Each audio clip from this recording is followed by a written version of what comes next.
Selamat pagi anak-anak. Apa kabar kalian semua? Baik. Nah, siapa yang gak hadir hari ini? Fajar. Fajar kenapa? Oh, sakit. Semoga cepat sembuh ya Fajar. Nah, sebelum mengawali aktivitas pembelajaran kali ini, marilah kita berdoa sesuai kepercayaannya masing-masing. Berdoa dimulai.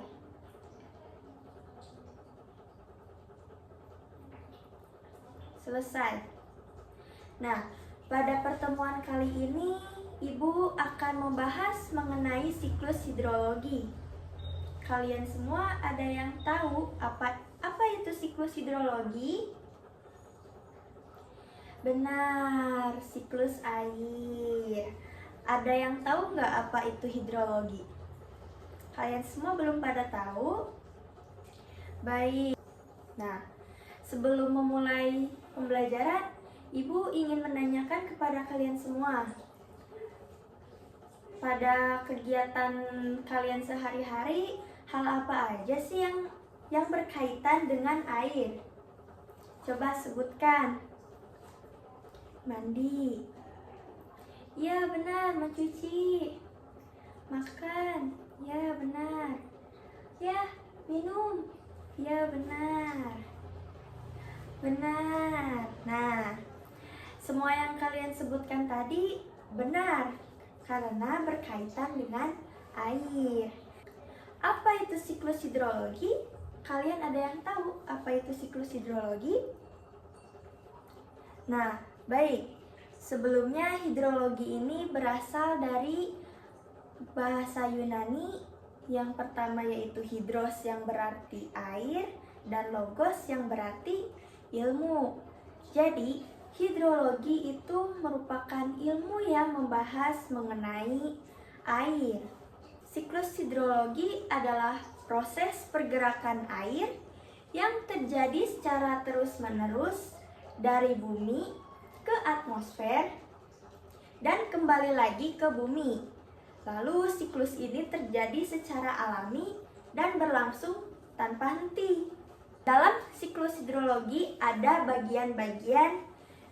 Yang pertama yaitu ada evaporasi. Evaporasi merupakan proses penguapan air-air yang berada di danau, di sungai, di laut, menguap menjadi uap air karena adanya panas matahari menjadi awan. Selanjutnya ada transpirasi.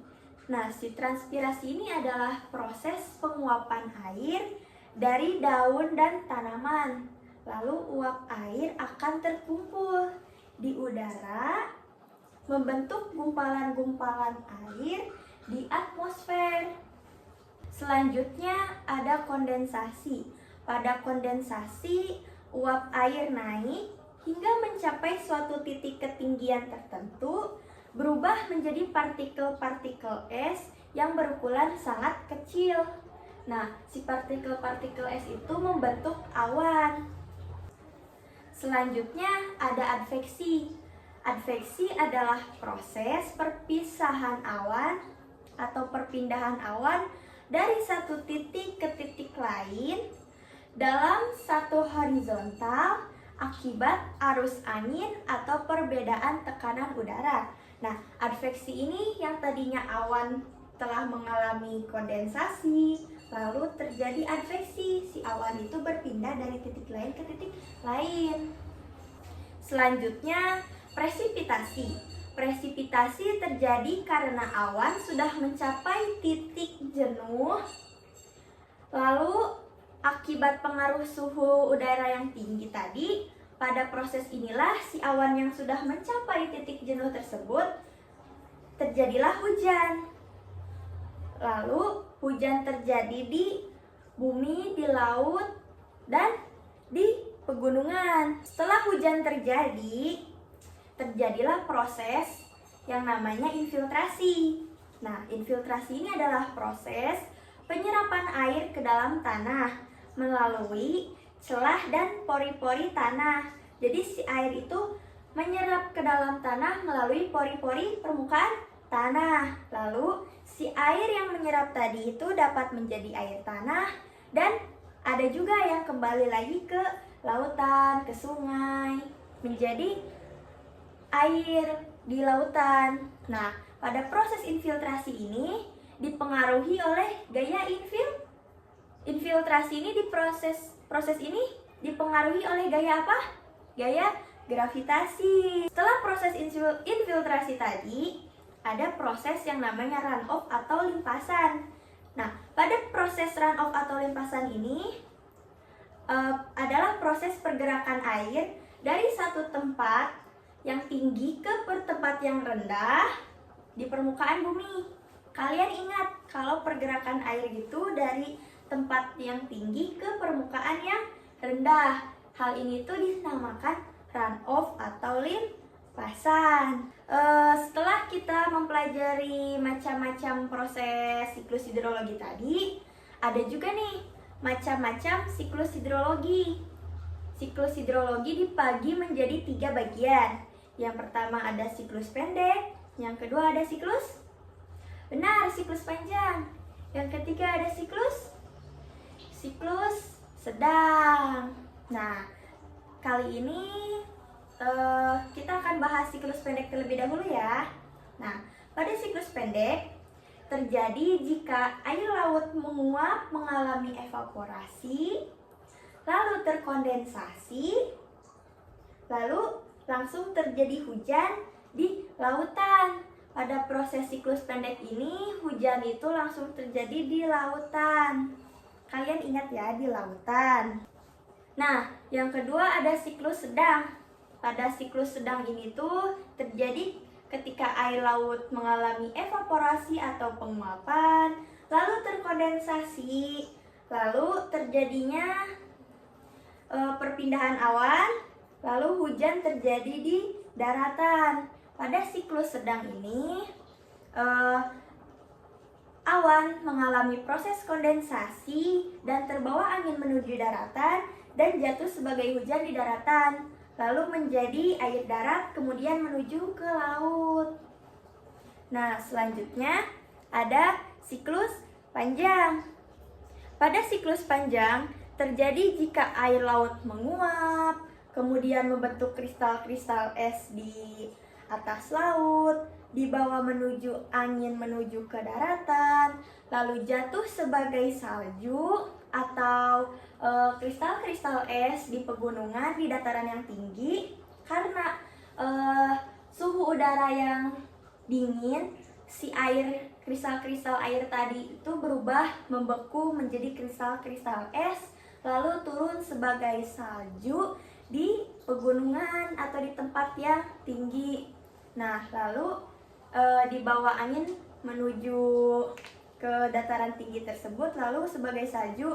Nah, apabila salju tersebut telah mencair, lalu membentuk gletser atau lapisan air yang mencair tadi masuk ke sungai, lalu kembali ke lautan.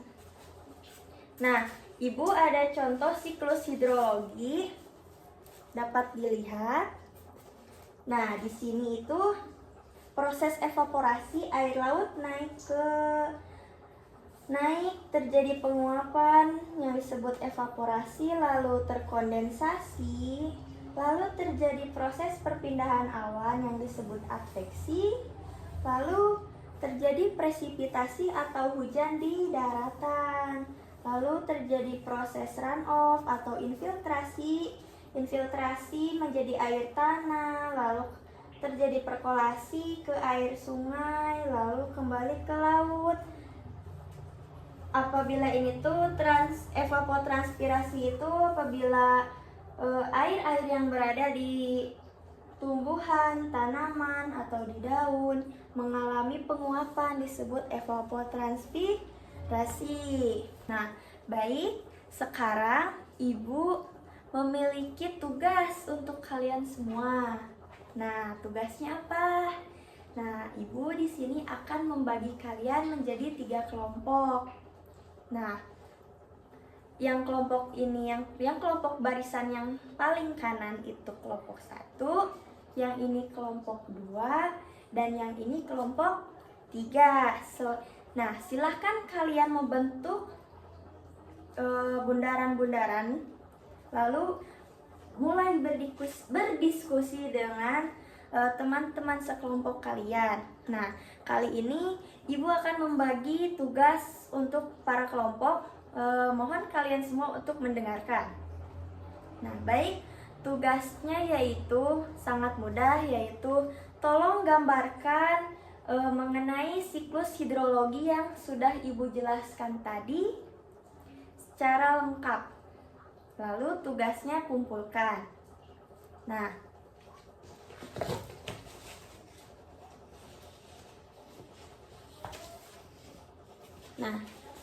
di sini Ibu sudah ada kertas untuk kalian semua. Ini untuk kelompok 1. Lalu ini untuk kelompok 2. Lalu ini untuk kelompok 3. Silahkan kalian semua kerjakan tugasnya. Ibu beri waktu 15 menit. Yang benar dan yang sudah mengerjakan dapat dikumpulkan ke Ibu dan nanti Ibu akan memberikan reward. Silahkan kalian semua untuk mengerjakan.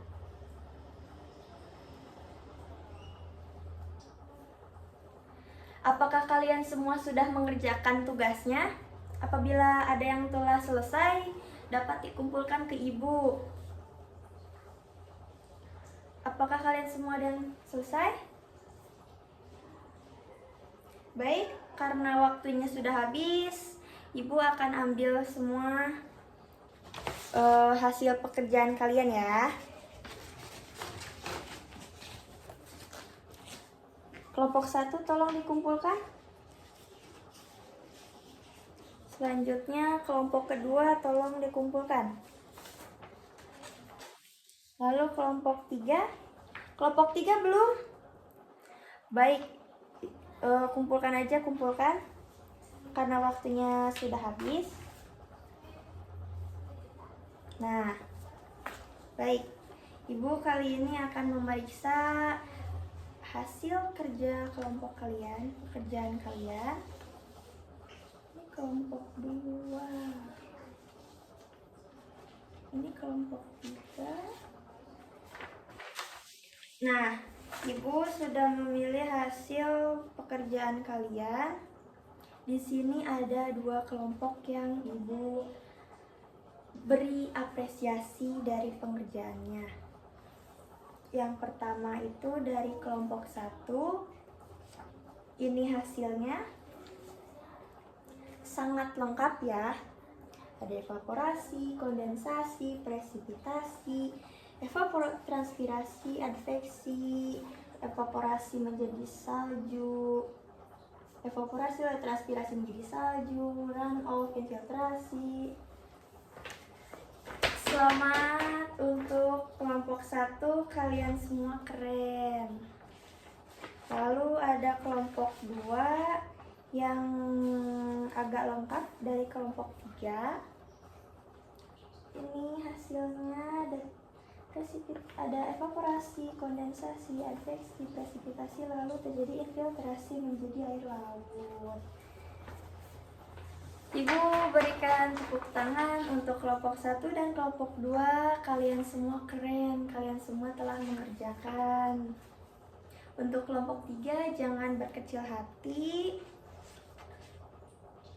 Ibu sarankan untuk kalian untuk lebih belajar lagi ke depannya. Nah, untuk hadiahnya kalian semua bisa datang ke kantor, temui Ibu, lalu Ibu akan memberikan hadiah atau sedikit reward untuk kalian. Pada pembelajaran kali ini Ibu cukupkan ya, karena waktunya sudah menunjukkan pukul 12. Karena kalian semua pada istirahat, maka Ibu tutup. Wassalamualaikum warahmatullahi wabarakatuh. Tepuk tangan semuanya.